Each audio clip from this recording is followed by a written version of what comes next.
Hello, my name is Jeremy Heathcott, and today I would like to discuss with you the Foxconn suicide scandal we learned about in our Business Ethics 5th edition textbook in the Chapter 9 Thinking Critically section. Foxconn Technology Group, a subsidiary of Taiwan's Han High Precision Industry Company, employs an impressive 800,000 people, half of which work in China at Foxconn City. Reputed to be the world's largest contract manufacturer, Foxconn proudly promotes that it pays the employees minimum wage, but offers free food, lodging, and extensive recreational activities for its workers. On the surface, Foxconn appears nothing like your stereotypical sweatshop. In 2010, Foxconn came under fire for the large number of suicides of its employees in China. Just in the first half of 2010, 12 Foxconn employees elected to jump off the company's 15-story buildings, with another 20 employees being stopped before they could carry out their suicide attempts. An independent investigation launched by Apple, who is one of Foxconn's largest customers, brought to light the harsh conditions the workers had to endure in what some are calling a modern-day sweatshop. The investigation revealed employees were working well over the 60 hours a week agreed upon in Apple's contract. It was also found many workers exceeded China's legal limit of 36 hours of overtime every month. There are two common ethical policies that organizations use to try to prevent unwanted actions and decisions by their employees. The first is proactive ethical policies. Proactive ethical policies are those that result when a company develops a clear sense of what it stands for as an ethical organization. This approach takes into consideration what the company and its stakeholders believe to be ethical practices. Proactive ethical policies are a method aimed at preventing unwanted actions and decisions by employees. The second approach is called reactive ethical policies. Reactive ethical policies are defined as policies that result when organizations are driven by events and/or fear of future events. This approach is a reaction to something that has already happened and is a policy that is put in place after the fact to hopefully minimize a chance of reoccurrence. Foxconn, in response to the growing number of suicides by their employees, was clearly an example of a reactive ethical policy. The rise in suicide and angst among employees, as well as concern from customers such as Apple, Dell, Nintendo, and Hewlett-Packard, prompted Foxconn to implement ways to mend employee relations and working conditions. Foxconn deployed the reactive ethical policy approach after coming under fire from customers and the media. They increased employee wages, hired counselors, and put up nets around their buildings, hoping to prevent future suicide attempts. In response to the many suicides and negative publicity they have endured, Foxconn has implemented changes to hopefully mitigate these things from happening again.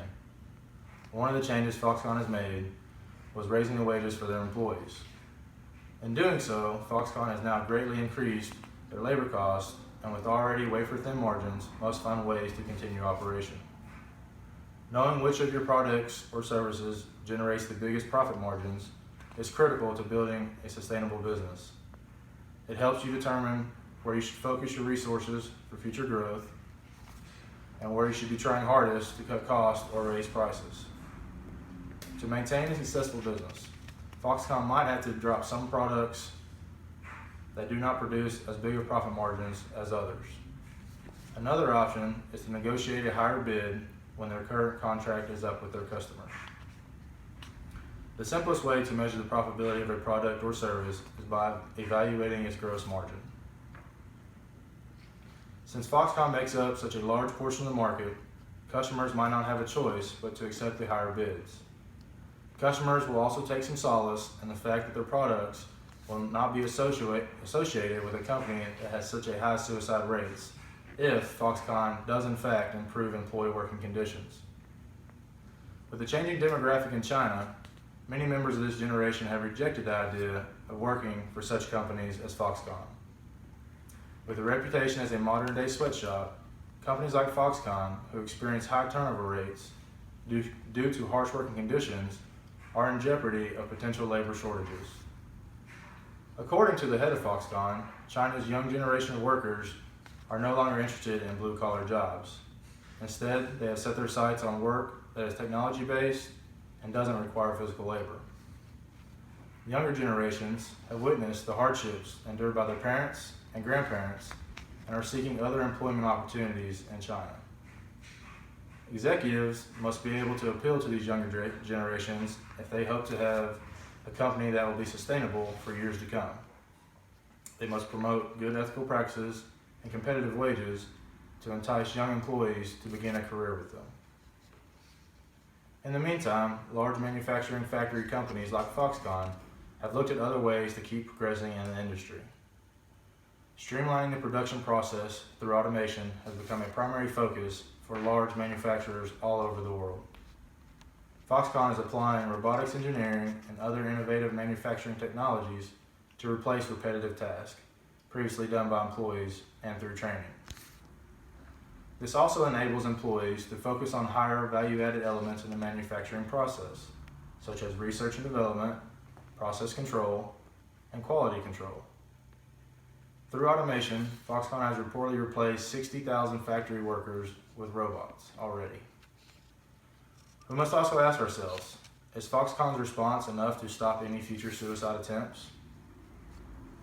Only time will tell if Foxconn's response will be sufficient to stop any future suicide attempts. I believe they are headed in the right direction with providing emotional support through counseling and increasing employees' wages, but more can still be improved. The safety nets they have implemented around all their buildings obviously is a device used as a last-ditch effort to save someone from committing suicide. None of these changes will matter if Foxconn does not regulate the number of hours an employee is expected to work, just to meet an important deadline. The loss of life of an employee and the negative media relations that stems from that will ultimately prove to be the demise of the company if more changes are not made.